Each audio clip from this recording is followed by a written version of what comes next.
Welcome, ladies and gentlemen, to another edition of Wrestling Talks and Thoughts. I am your host, Saheem the Dream, and an old school player once said to me before, he said, red fish, blue fish, knick-knack, paddywhack, give a dog a bone, 0-0 party, oops, out of time, my bacon is smelling fine. If you guys know what movie that's from, you already know what I'm talking about. Allow me to reintroduce myself. What's going on? It's your boy J Mac Main, the man with the plizzan. And if you ain't down, you're bound to drizzle. You're bound to.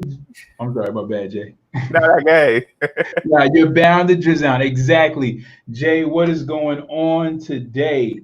What is going on? A lot, apparently. But yeah, we had a we have a lot that's transpired. Unfortunately, I didn't get a chance to catch up on AEW because I've been just moving around all day. And last night I was kind of caught up, so yeah, I didn't get a chance to really catch AEW like I wanted to. But I did, catch AEW. NXT, and I am gonna watch AEW tonight. Yeah, man, we got some stuff to talk about.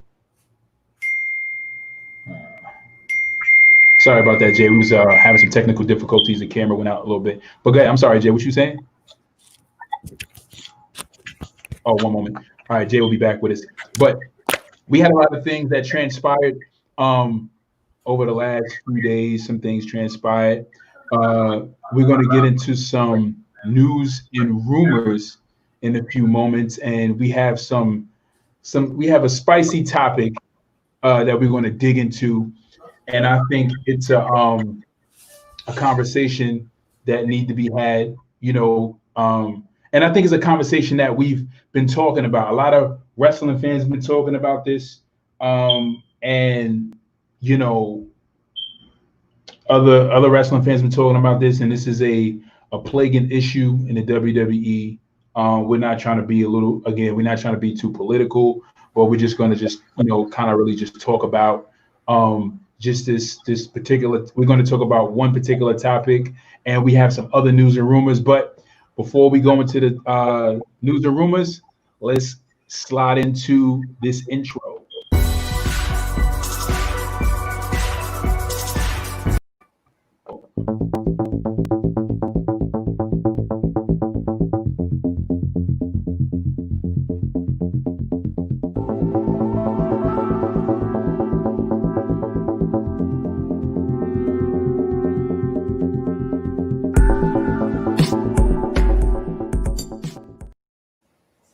Yes, so news and rumors, let's get into it, right? All right, so spicy topic of today is Booker T's comments on the hashtag Naomi deserves better. As you guys have known, concerning wrestlers, African-American wrestlers in the wrestling world, they have had a hard time and struggled breaking through just breaking through as far as being booked properly by promoters, being used properly by promoters.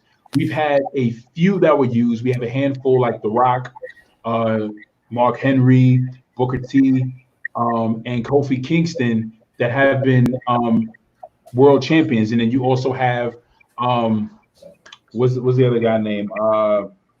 Ron Simmons, who was the first African-American WCW champion. So this is a very interesting topic. So Naomi had this whole hashtag of Naomi deserves better because of this whole SmackDown segment that went on about a week ago where they were doing karaoke on SmackDown. And, right. And fans went in on it because they were saying, like, a person as talented as Naomi being put inside that segment, she deserved better, especially for what she was trying to do as a women's champion and what she was doing with her gimmick. And the gimmick was awesome. And there's this thing about the brass ring that Vince McMahon talks about reaching for. And then there's this whole talk about, well, if you can get over, then you can be pushed, But I want to get into what Booker T said because he said some things that are very interesting. And I want to highlight some comments that he made and then address those comments. If you guys are tuning in, drop a comment below. We want to know what you guys think about this topic. If you know anything about the Naomi deserves better hashtag, if you know anything about the Booker T comments, we want to hear from you guys and we want to know what you think. So let me just read what Booker T said in response to the hashtag, because I believe he was asked about it and he talked about it on this podcast. He says this. He says, this is Booker T's words. He says, they can go to hell with all these hashtags, said Booker T. He says, I'm tired of hearing about them. Don't nobody deserve a chance. You have to earn a chance and your spot on the roster. This is not some kind of movement just to pull somebody up just because. I hate to say this because I like Naomi, but as far as business goes, you get it on your merit alone. There is no buddy system. Well, such and such has a buddy, and that's why they're doing it. That might be true, but life is not fair. Sometimes you have to make your own breaks and rise to the occasion when no one else thought you could. It may not happen overnight. No one expected me to become a 6-time champion, but my persistence of going out there and performing better than all of those suckers in the locker room, and they knew it. And the fans saw something different. This is very interesting because he says, you have to get it on merit alone, right? Naomi has merit. He says, I hate to say it because I like Naomi, but as far as business goes, you have to get on merit alone. There is no buddy system. There is a buddy system. That's why there was the great conversation about the clique with Shawn Michaels, Diesel, Razor Ramon, 123 Kid, and Triple H backstage, having this great influence over Vince to the point where it pushed Bret Hart out of the company. Mm-hmm. That's a buddy system, right? So you have the buddy system where Triple H has that influence with Vince McMahon, where he's able to now run NXT. I love Triple H, even though I think he deserves to be the forerunner of the person who is running NXT. But again, Triple H has some level of buddiness or has his buddy system with Vince McMahon, where he's able to run NXT, but not only run NXT, but was able to form Evolution and was able to, have the world title and make the type of moves that he wanted to make. We've seen this. There was a buddy system with the Nature Boy Ric Flair, NWA, when he was able to have the NWA and WCW title 26 times. That's a buddy system. And the thing about it is that bothers me is that when Booker T made that comment, Booker T knows about the good old boy system. He knows how it's ran backstage. He understands how it is. But it's crazy to me how he comes out and he makes this statement concerning Naomi and becomes very dismissive of the fact that he knows that this is how things are ran. Like, he knows that the bookings are ran based on the person who's in charge and wants to put a person in a certain position. Now let's talk about merit real quick. Jay, before you respond. If we're talking about merit, right? Mm-hmm. And we're talking about skill, right? Mm-hmm. How come Cesaro? If we're talking about merit, we're talking about skill, and we're talking about getting over, right? Mm-hmm. Merit, whatever, talent. How come Cesaro is not being pushed properly? How come Dolph Ziggler is not being pushed properly? Let's take, and this is not even before we even talk about the whole race thing, we're not even going to go into the whole race thing yet, right? Let's just talk about just merit alone. Look at Zack Ryder. Zack Ryder was fired, and for a whole year, Zack Ryder was over, to the point where Vince had to put the United States title on Zack Ryder, right? Dolph Ziggler was over. The same thing with Dolph Ziggler. They cheered this guy after he lost the belt, and they cheered Ziggler over and over again. But Ziggler had merit, Ziggler had skill, and Ziggler did not get the proper push. Because why? Because Vince decided to not book him. But Jay, before you respond, I got something else for you, my friend. I got something else for you guys that are watching. I want you guys to check this out, because it's not just a buddy system, but it's about playing the game, right? And you got to, and the game is about working in the system and keeping your mouth shut and not saying things while things are happening to you in order for you to get to that buddy system. And I want to show you guys something real quick, something that shouldn't have happened, but that happened, and Booker T allowed it to. WWE title match tonight, Cena versus Angle. When Eric Bischoff screws John Cena, all you're ever going to hear is "You screwed Cena! You screwed Cena! You screwed Cena!"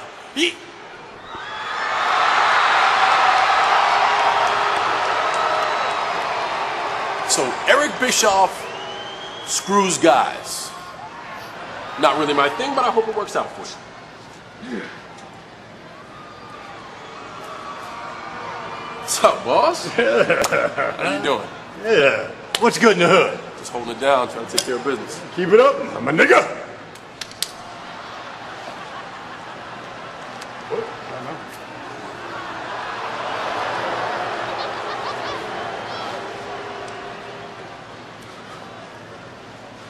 Tell me he didn't just say that. And Booker T was cool with that. Booker T was cool with that.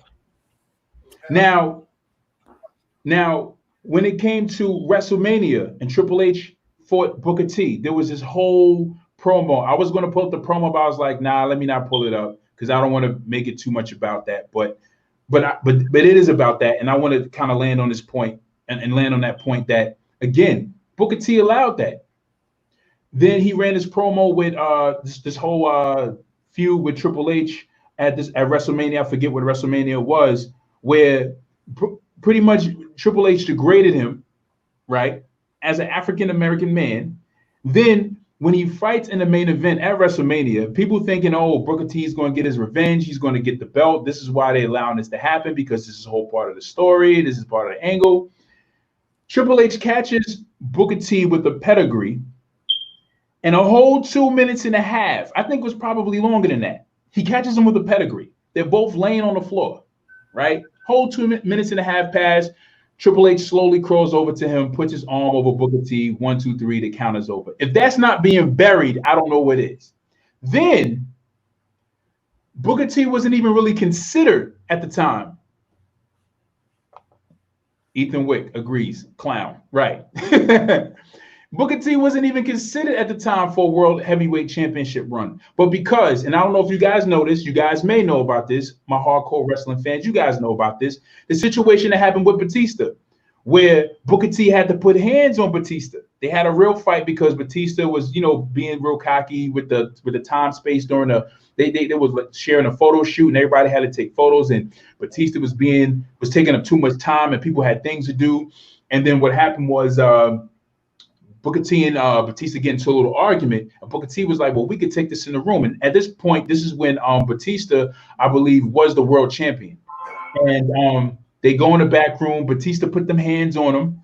He laid out Batista, and Vince McMahon heard about the story. And because he was so surprised about Booker T's not confidence, but Booker T being able to stand up to him and seeing his toughness, he's like, you know what? I'm gonna reward you with the King of the Ring and the World Heavyweight Championship. And that came out of a result of him having to actually physically beat somebody up over a situation. You know what I'm saying? Like, and that was something that Booker T didn't cause. It was just they had confrontation. It was a fight, and that's how they handle things backstage. Like if they get into tips, they fight it out with each other, then they make up and they keep it moving. You know what I'm saying? Like men. But Vince heard about the situation and he rewarded Booker T with a World Heavyweight Championship. And this is after all this stuff happened, because they weren't even considering Booker T for the Heavyweight Championship picture, right? This was the rumor is backstage. You know what I'm saying? Booker T could probably say it better, but again, this is what happened. But the point is that, again, it's not about merit. It's not about talent either, because Ricochet is the most talented person on that roster, in the air and on the ground. But where's his push, right? That That's the problem, right? That's the problem is you say it's merit. Booker T says it's merit, and Booker T has to play into the politics. Why? Because he has an association with WWE. When all these wrestlers have an association with WWE, they have to play into the politics, and they have to, kind of dance around the topic a little bit. They gotta, dress it up a little nice, be a little politically correct because they have their workings with WWE because they still get money. But every time they leave, they shoot hard on WWE and say, oh, this happened, this happened. Before you answer, Jay, one last point. Bobby Lashley, I don't know if you guys know about this. I don't know if you guys heard about this, but you guys can look into it if you want to. The reason why Bobby Lashley left, Ethan Wick said he agrees. The reason why Bobby Lashley left the WWE is because they wanted to run a similar angle to what happened with Booker T. They wanted to run a similar angle. And Bobby was like, nah, I ain't doing that. So he packed his bags and he left. He's like, I'm not renewing my contract. I'm out of here. He's like, you're not going to degrade me. You're not going to disrespect me. And the thing about it is when you watch the interview with Bobby and he talks about it, and you guys got to check it out on YouTube, look it up on why Bobby Lashley left. You guys got to look into it. But he didn't want to say too much, but he wanted to say enough to let people know that they were trying to put him in a position where his dignity was going to be compromised. You feel me? So you have Booker T was in that situation. Like any black person I know would have been like, nah, Vince, I ain't doing it. I don't care what you say. You can terminate my contract. You can, drop me down to the mid card, or you can not even give me a title no more after that. But I ain't doing that. There's wrestlers who quit because they didn't want to do degraded angles. Like take the Revival, for instance. They didn't want to do an angle that was going to degrade this great character or this great, strength that they already build upon their character in NXT. So they was like, yo, in order to preserve our strength in our character and our integrity in our character, we would rather leave. But you got dudes like Booker T that stayed around, got degraded, took all that heat just to be in the buddy system, to be considered a Hall of Famer or get the world heavyweight title. And it wasn't because of merit, because we know, first and foremost, Booker T is one of the most talented wrestlers. I give you that. I like Booker T. I think he's talented. Absolutely. But did Booker T sell out a little bit or a whole lot? I want y'all guys to tell me. Jay? So. I know that was a lot. I'm sorry, bro, but I just. Here's my thing. So what kind of makes me mad about the whole situation is Booker T being in the business. He's been backstage. He is currently, technically backstage. He is a wrestler. As we mentioned last week, the last show, professional wrestling is a company where you pick and choose who you want to be, the top person, or you pick and choose who you want to be at the bottom of the other totem pole. You right. Make the decisions. They don't make the decisions. It's not like Naomi can come and say, you know what, I want to be the women's champion today. So let's do so make me women's champion, because if that's the case, the women's championship will go and cycle through these women because nobody goes to work to say I don't want to be the best. Everybody, especially in a profession like that, where it goes based off your merit, it goes based off of what you do. Mm-hmm. So the other thing that I wanted to comment about him saying the buddy system, that you hit it right on the head with the buddy system, because right. There is a buddy system because of the fact that it's who because if Shawn and Triple H, they had so much of an influence on what they did, because to be honest with you, Shawn and Triple H took the reins of the Generation X and they made it what they wanted, because if they would have left it to Vince would have had a watered down DX, and they probably won't be as popular as they are. But Shawn and Triple H said, we're gonna do it, and it was an interview that they had. They said, we pushed the envelope to the point where a lot of times we thought Vince wasn't even gonna be feeling it, but he accepted it and he grasped onto it. So that kills the whole buddy system to me.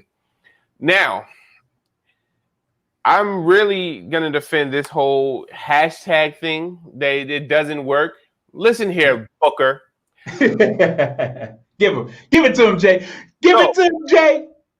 This whole hashtag. No, before I get into that.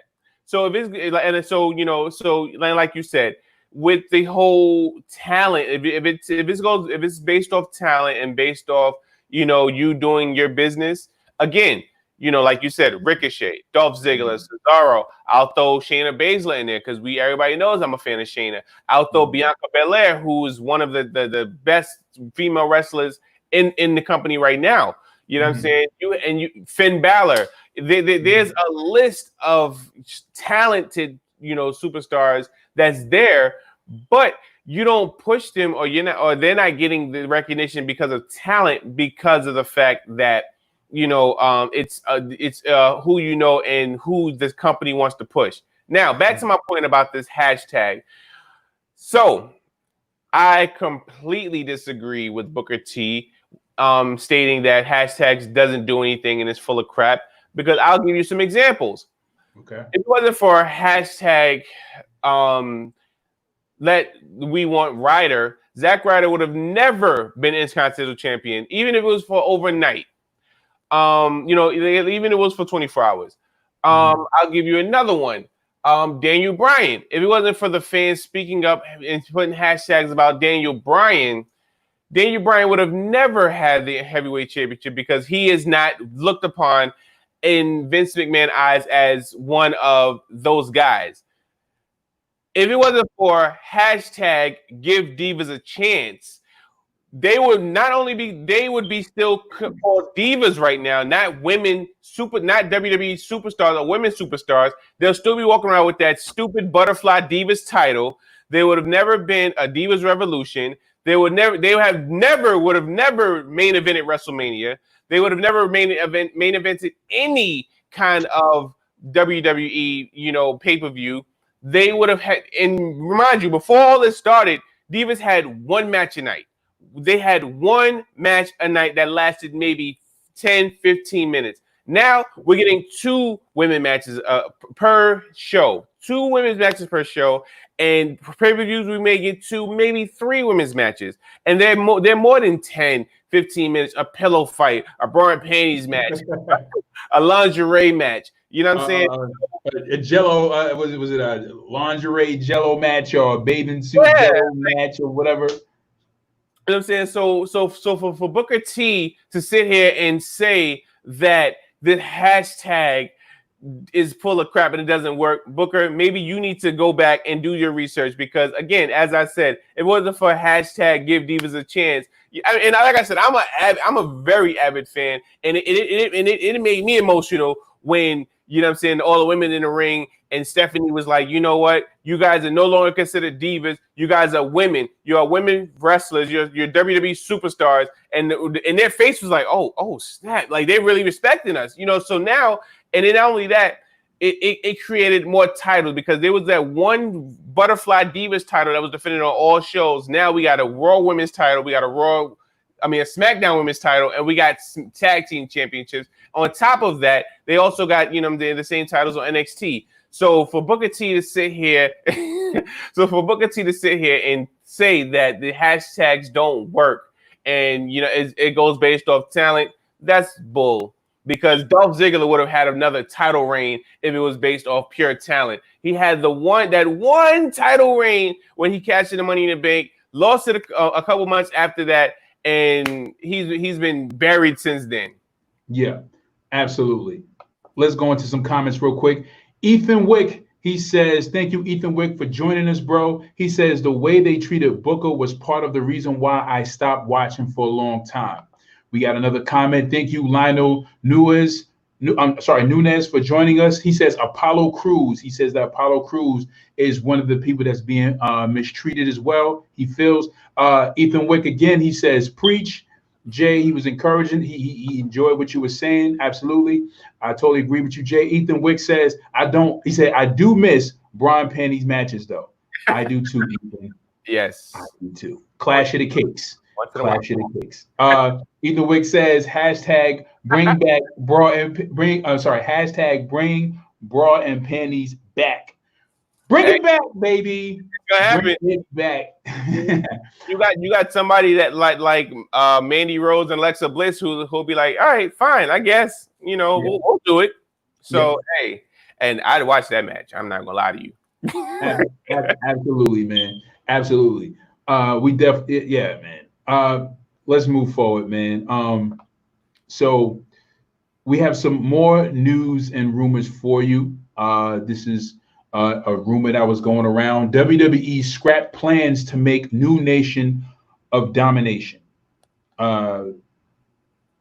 I think that I think it was a good idea to scrap it. I would have liked to see a new Nation of Domination. I'm gonna tell you why I think it was a good idea to scrap it, because I feel like Vince wouldn't have booked them right. Because my thing is, I hate, again, we had the Nation of Domination, but they didn't have any heavyweight gold. They didn't only held the Intercontinental title, and I think there was a European title with D'Lo Brown, but they didn't really hold heavy gold. They need, so if you're gonna build that stable, an African American stable, they need to be solidified like DX, be solidified like the corporate, like the ministry, like the corporation, like NWO, solidify them properly.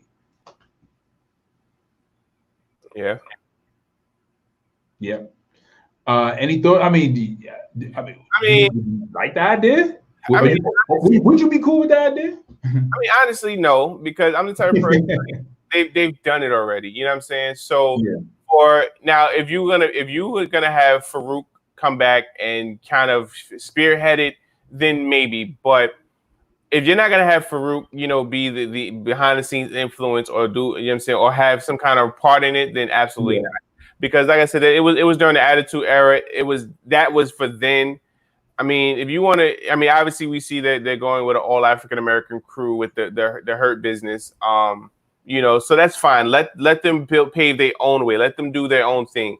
Let's not make them a part 2 or a Nation Domination B or Nation Domination 2.0, because it's not fair to them, because then they would already have big shoes to fill. You know what I'm saying? So let them do their own thing, so they don't have no expectations and they can just do their own thing and freelance and have fun. Cool. Definitely agree with you. More news and rumors. MVP currently negotiating a long-term WWE contract. Why not? He went from Royal Rumble return to a match here and there, and then he was like, all right, I'm done. Then he went to just doing the VIP lounge. Then went for manager. Now he's having a little bit more matches. He felt he could still go. He's the storyline they got him in is relevant. It makes sense. So hey, MVP at your age and what you got going on, why not? Because at some point, once this whole thing breaks up, he's going to be a jobber and just be the person to put over talent. So why not ride it till the wheels fall off? And again, MVP, now we're talking about merit, right? Let's go back a little bit to what Booker T was talking about. MVP was one of those guys who Vince could have put the heavyweight title on. Yeah. MVP has never been so good. I want Apollo Crews to keep the United States Championship, but MVP is going out there and he's cutting these $1 million promos. MVP is out there working. I seen him on Monday and I was like, I love this dude. I love this dude. I was like, MVP is on the money. He was always great on the mic, always great in the ring. He was a total pack. He had the look. He was different. Right. Vince could have pushed that man to the moon. Definitely could have. But I just hope that this long-term contract is going to have something to do with management, because he's a great talker. He's great at promoting his promoting talent, and he's doing an excellent job with Bobby. I would love to see what would happen if MVP faced off with Paul Heyman, or them negotiating a fight with Bobby and Brock. That'll be pretty cool just to see them go back and forth a little bit. That'll be crazy. You know what I'm saying? Just watch the muscle just sit there and eye each other down like, they ready to pop off. And then you got Paul Heyman on the left, and I'm sorry, this is my left, but this is your right. Paul Heyman on the left, Bobby on the right, and they just going back and forth on the mic.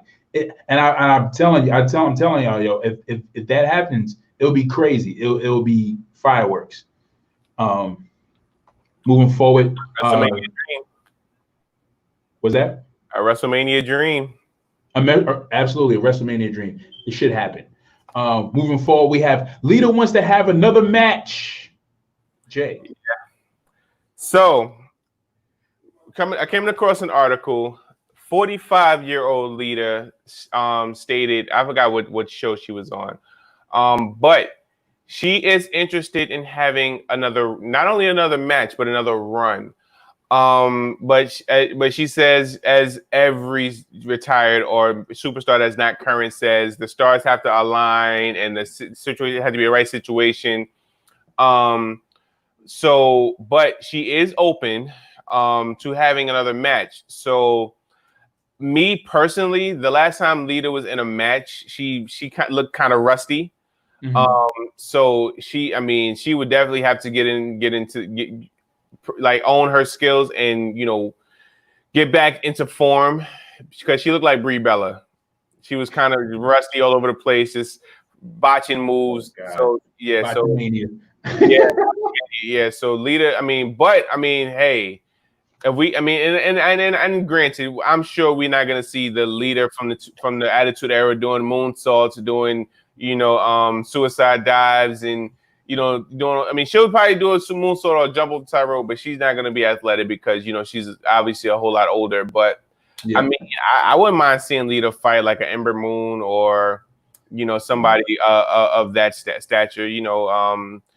What's her name? Not Mandy Rose, Sonya Deville. That would be a good one. So I hope the situation arises. Trish did it. Why not have Lita do it? Absolutely. Ethan Wick says the idea of Paul Heyman and MVP facing off in the ring, fire. Ethan Wick also says Bobby got to look like a monster beforehand. Absolutely. They have to build him up properly beforehand. And if they keep nurturing Bobby,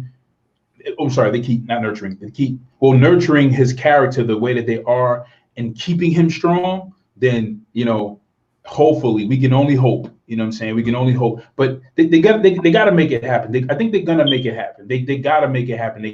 Vince has to find a way.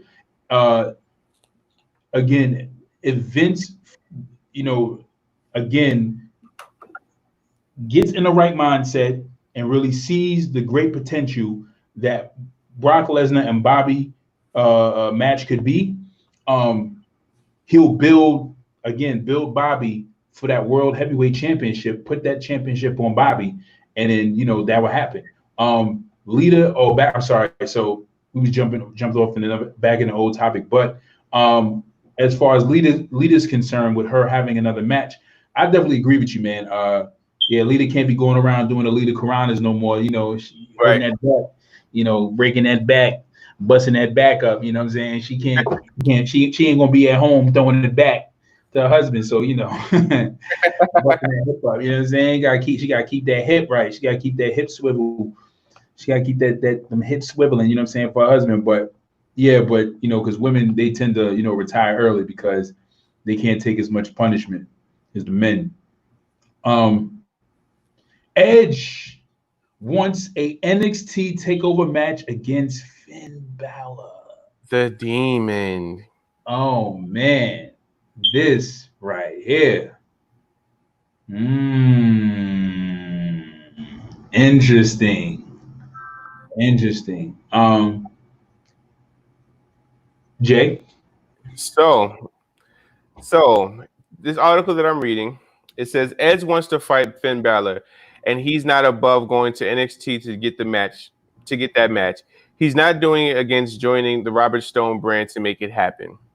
We previously stated that Robert Stone sent out an offer to The Rock to collaborate. He also sent an invitation to Steve Austin and Edge.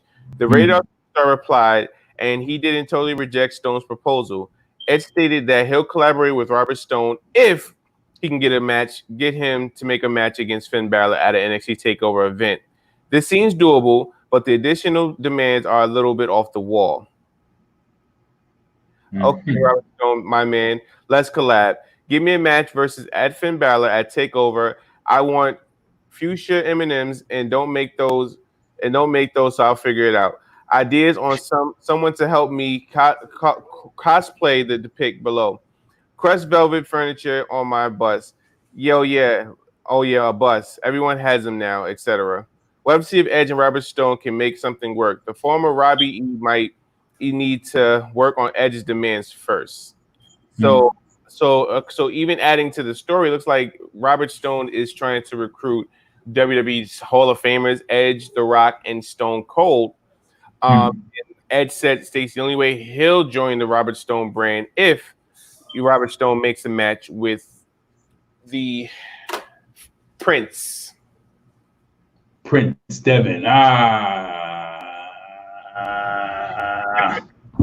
I think yo, you got me, man. You got me. And yeah, Edge, NXT, Edge versus Finn. Take all my money. Where's my wallet at? I want to throw this wallet. I want to throw my wallet at this camera. I ain't got my wallet. Take all my money, man. Come on. Yeah, man. Yeah, you got me. You got me hooked. Hook, line, and single. You got me. Edge versus Finn. Come on, man. We don't need to say anymore about that. Edge and Finn. Come on, baby. Right. Ethan Wick, the fans would win. Yes, we would. Yes, we would. Absolutely. All right. So what else we got? So let's get into NXT. Okay. Let's get into NXT. Okay. So again, I watch NXT, and I just be like, man, oh man, why can't Raw and SmackDown be this entertaining? I just want to touch. I'm not going to touch every match. I just want to touch the matches I liked. Okay. Dexter Lumis is my guy. You guys already know. I know. He's my guy. I enjoyed his match. It was really good. Let him crawl around the ring. Yeah, crawling around the ring. Dexter's my guy. I love Dexter Lumis. He's my guy. Dexter's going to be something. Vince. I think Vince is going to take a liking to Dexter. They're going to push him right. Yeah, I think so. Dexter has something. Dexter has something. Vince may probably want to repackage him a certain way, but I feel like Vince will take a liking to Dexter. I think Dexter is going to be used properly. Hopefully. I mean, because exactly. Yeah, hope, right? This hope, right? And then again, the match of the night was the triple threat match. Yes, Johnny Gargano. Who was the other guy? Johnny Gargano, Roderick Strong, and was it Brooke? What the hell is his name? Yeah, Thick Boy. Yeah, Thick Boy, right? Thick Boy. I don't know. Bronson Reed, right? Match of the night. Yes. Oh my God! Come on, man. That was pay-per-view worthy. Yes, there were so many great spots in that match. I was like, oh, snap! Oh, that match should have ended. The show, not the Karrion Kross and Dominic Dijakovic. That should have been Karrion Kross, man. He's funny. Yeah, but that was definitely match of the night, man. Definitely match of the night. And it's funny because I'm watching the match, with me being a wrestling fan and the IQ, and knowledge of it, I'm like, all right, Roderick Strong was a North American champion before. Johnny Gargano was NXT champ. I mean, North American champion before. So I don't see them putting them back in the picture. And, you know, with the rumor that the Undisputed Era maybe, you know, going up to they got offered to go to the main roster. But I was like, you know, out of default, Bronson Reed's gonna win because I mean he's new, he's unbecoming, and to me personally, Gargano is above the North American Championship. He should be in the NXT Heavyweight Championship race, not the North American Championship. So that's kind of beneath him. And like I said, I don't see them I didn't see them giving it back to Roderick. So I knew Bronson Reed was gonna win by default. Right. I had the same feeling, same thing with Bronson Reed. I was like, I think they're going to give it to Bronson because these two guys already had the title. The other thought that came to my mind was maybe they're going to possibly give it to, because I know about the whole call-up, but they're in negotiations on whether they're going to go up or not. Right. So, and I know a lot of NXT stars are declining going up because of how stars have been handled on the main roster. And then there are stars like Kevin Owens, Finn Balor, you know, certain stars who, you know, Finn went back, and then you got Kevin Owens, you know, who wanted to go back to NXT. So because of how NXT is running their programming, you know, how the characters are being developed, how they're having fun, great matches, you know, putting together these 4-star, 5-star matches. You know what I'm saying? The other thought my mind went into was that they might give the belt, the NXT North American Championship, to Roderick Strong in order to keep the strength and the relevancy of Undisputed Era, having some goal to keep that, you know, them before the face of the people, you know, and Roderick Strong being like this new kind of front man, being that he has the NXT gold, and, you know, knowing that Adam Cole more than likely ain't getting that belt back from Keith Lee. Right.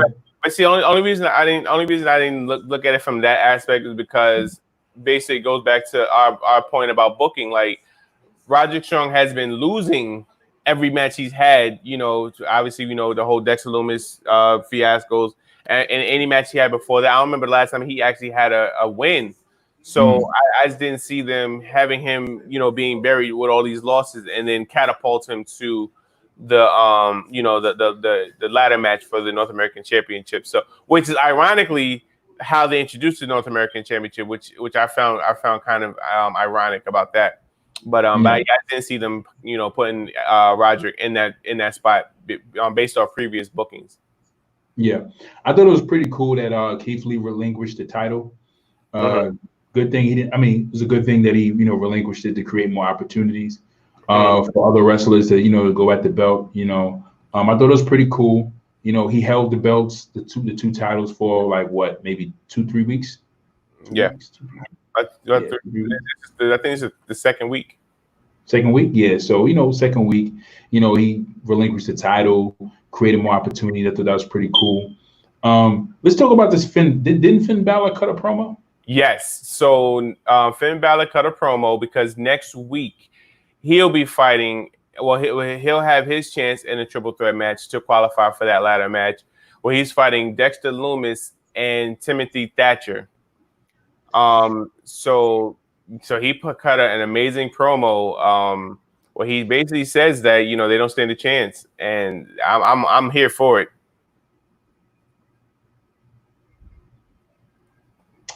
I'm sorry, I'm a little speechless because, again, when I see stuff like this, when I see guys like Finn, you know, my frustration is not with Finn. It's just, you know, but we know that there's a preserving of Finn. I feel like NXT is trying to preserve Finn. You know what I'm saying? And it's to help all of the upcoming talent to be developed properly, but Finn needs to be at the top of the mountain.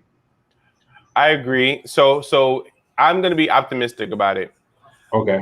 I look at them putting Finn in this match. Hopefully he wins. Okay. And if he wins, it'll make sense to me because therefore he'll be also, his name will go into that hat of Grand Slam champions because he's been tag team champs. He's been NXT champion. And, you know, when he left, that's when they introduced the North American Championship. So if he can somehow win this tournament, become the North American champion, one, he'll have relevance, and two, you know, he'll be considered a Grand Slam champ with Gargano, Adam Cole, and I think that's it. Just Gargano and Cole. Yeah, I thought about that too. I thought about him possibly going over, possibly going over. But one thing I noticed about NXT, you know, they'll give it to you once and twice, but I don't know if there's a 3-time around. I don't know if there's a third chance. You know what I'm saying? Like we've had twice, and I felt like those title victories of, you know, champions holding it twice, you know, was to add. It made sense. You know what I'm saying? Because it was like when they were NXT champion, heavyweight champion, it was to, you know, broadcast to the world like, hey, this is the guy, like this is the next guy, like this guy has potential, you know, to be WWE World Heavyweight Champion. And then, you know, North American title is supposed to set up for the run for the WWE NXT heavyweight championship, or just give that idea that this person is a good champion or a nominee to be a champion. But yeah, Finn getting a North American championship would be cool for him to have a small run with the title. It would be cool. It would be cool. I would love it, you know, but it's crazy because it's like, but I enjoy these NXT matches, man. These NXT matches are just, you know, are great. You know, even down to the program, even to the stuff you don't like, it's still watchable. You know what I'm saying? Like it's still digestible. Like you can still check it out, tune in, and be like, all right, this is cool, this is cool. But then you always gonna get that one banger out of the show. You may get two. You know what I'm saying? You may get 2 or 3 bangers. You know what I'm saying? But you're gonna get a good match. You know what I'm saying? When you watch the programming. So now, what do you think of this? Let's say Finn Balor does win the North American Championship, right? Yeah.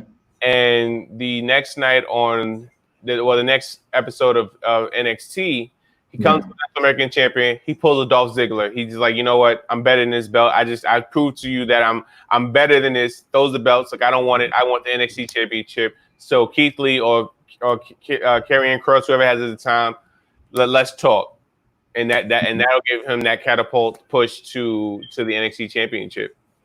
You know, I think that would be awesome.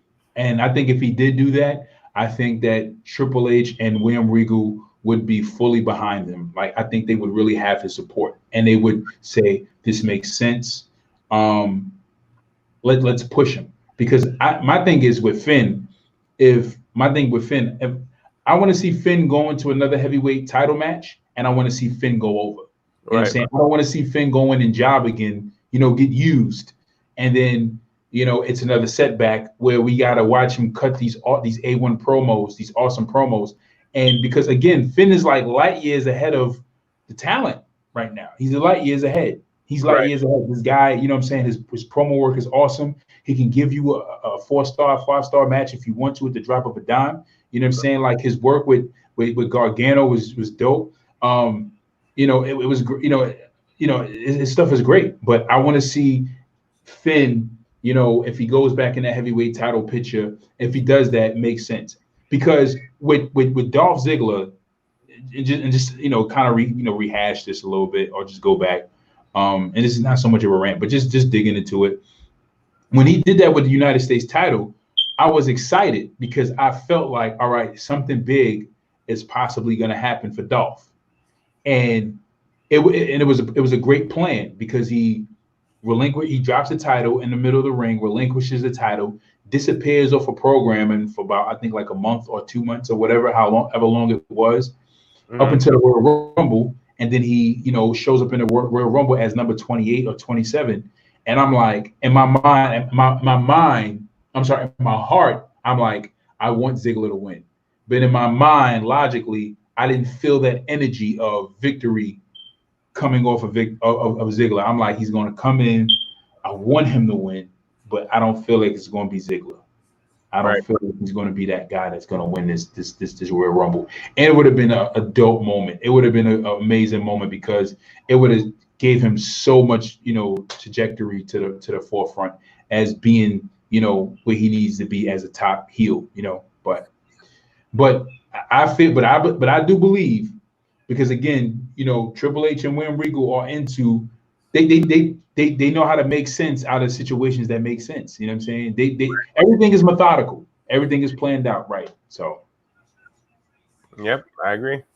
yeah, let's get into this. So Jay has a hot topic for us today.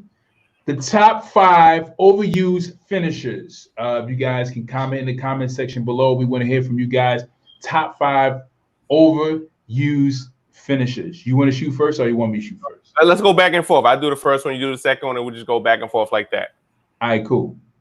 All right, so the first one, the obvious one, is the super kick for me. Everybody and their mama is using the super kick. Like, oh yeah.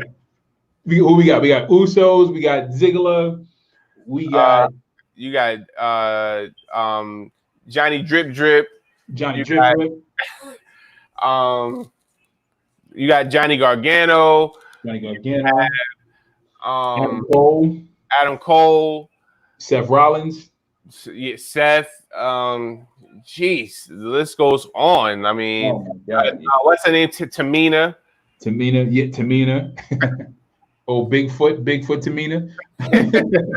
Oh, Slewfoot. Call her Slewfoot. Oh, Slewfoot Tamina. What you doing with those big old feet? What you gonna do with those big old feet, girl? Yeah. Oh, Slewfoot Tamina. All right. Yeah, man. Yeah, it's definitely the most overused. All right. So this is what I got for you. The DDT. Oh, yeah. The DDT, right? Because remember, the DDT, Jake the Snake. That was his finisher, you know. Right. He catch you with the and then he put you down, you know. Right. And that was it, you know. And now it's like it's a common move. Yeah. Wow. I got another one for you. Okay. Back to WCW days. Okay. The spear. Oh man, I just thought about the spear. I was like the spear. I was like, yeah. Everybody. I mean, some people use this finishes, which is cool, but then you got people like Kairi Sane, Charlotte. Yeah. Batista. Big Show started doing that at one point. Yeah, like who else? Yeah, that's spear. Bobby Lashley. But you know what? Bobby Lashley. But I feel like out of everybody, the best spears I've seen. My favorite spear is Bobby Lashley's because when he hits you, he does that flip. It just looks dope. Right. My favorite spears is Bobby Lashley, Roman Reigns, and Goldberg. Those are my favorite spears. No gore. Rhino. The gore was cool, but it didn't look as cool as Reigns, and as I tell you who had the worst spear. You probably know who I'm with. Edge had the worst spear. Charlotte Flair does a better spear than Edge. Edge does the worst spear. Every time I see Edge do a spear, it feels like he's running into you and just pushing you. Like he's just like, it's like there's no force behind it. There's no, and I understand like now I understand the reason why he didn't do so. He would do it so much. He would do it so lightly. You know what I'm saying? Was because he didn't want to put too much pressure on his neck because he had issues with his neck. So it makes sense. But before he had the neck issues, he still had a horrible spear. His spear was trash. Like I would see him do a spear, and I'd be like, okay, it's a spear. But I'm like, when Goldberg did the spear, it's like you're dead. You know what I'm saying? Right. Roman Reigns did the spear, you're knocked out. You know what I'm saying? Bobby does the spear, it's like, oh, we got some flair with it. You know what I'm saying? But Charlotte Flair does a better spear than Edge. Edge has the nastiest spear there is. I hate it. Okay, another overused finisher. The figure 4 leg lock. Oh, yes, you're right. The figure 4 leg lock. Yeah. We got The Miz. We got who else? Triple H uses it. When wrestlers get in these technical matches, they tend to apply it. Yeah. I think everybody has used it at some point in their life. Yeah. The sharpshooter. The sharpshooter. Sharpshooter. That's another one that's definitely overused. Who do you think is the worst sharpshooter? The worst? Yeah. The Rock. He does. He does The a Rock nastiest sharpshooter. It's nasty. But He's nasty. he puts so much effort into it, like Right. Right. It's like your legs are just like this. There's no like, you know what I'm saying, no cohesiveness. Like your legs are not stuck together cohesively. Like it's just like he just takes it, just holds it, you know, and it's just like, and he just like standing over you like he's really inflicting pain, but it's like, bro, there's no pain. right. Like your legs are just up in the air. It's like, yeah, man. He does the nastiest sharpshooter ever. Right. Dang. Is it another overused finisher? Yeah, there's a couple more. Couple more. All right, give me one more. The frog splash. The frog splash. I just thought about the frog splash. All right.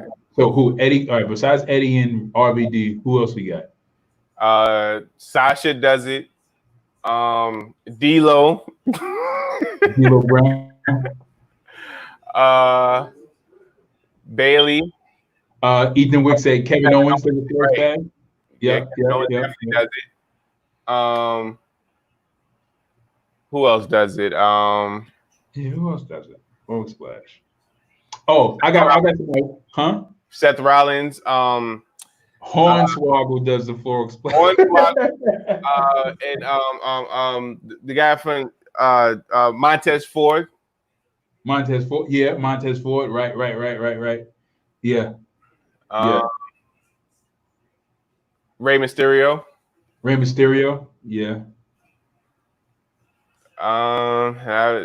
That's all I can. I'm sure a lot of them cruiserweights has done it. Ali, I'm sure he's done it at some point in his career. Yeah. I got one more for you. Mm-hmm. The elbow drop. Oh my God, yeah. If you got hey guys, if you got, type in, hit us up. What do you think is the most overused finisher? We named a few. We named the super kick, the frog splash, the figure four, the sharpshooter, the DDT. We just named the elbow drop. What else did we name? The spear. The spear.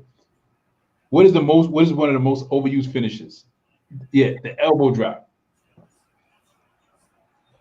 Ethan Wick says, I thought it was whack when Edge did it. Absolutely. Yeah, Edge has the worst spear ever. Oh my God. It was like, it's like your little brother trying to like knock you down or something. It's weird. Another one. The splash from the top rope. When Jimmy Superfly Jimmy Snuka, when he did it, lights out. Now everybody's doing it. Bronson Reed, Tamina, the Usos. Yeah. Everybody's doing it.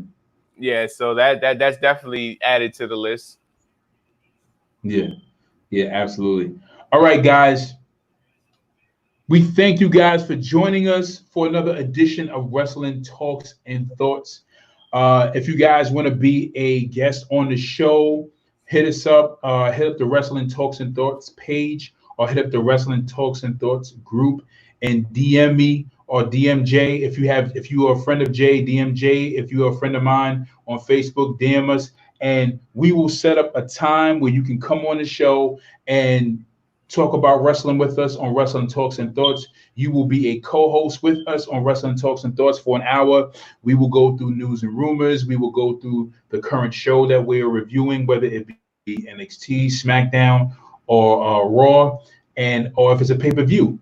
So guys, if you guys want to hit us up and you want to be a guest on the show, just DM us on Facebook, on the Facebook page or the group page, or DM Jay, or DM me, myself, Saheem Ramsey. But my name is Jovan Ramsey on Facebook. But again, we thank you guys for joining us for another edition of Wrestling Talks and Thoughts. I am your host, Saheem the Dream. And your co-host, Jay McMain. And we will see you guys later. Peace.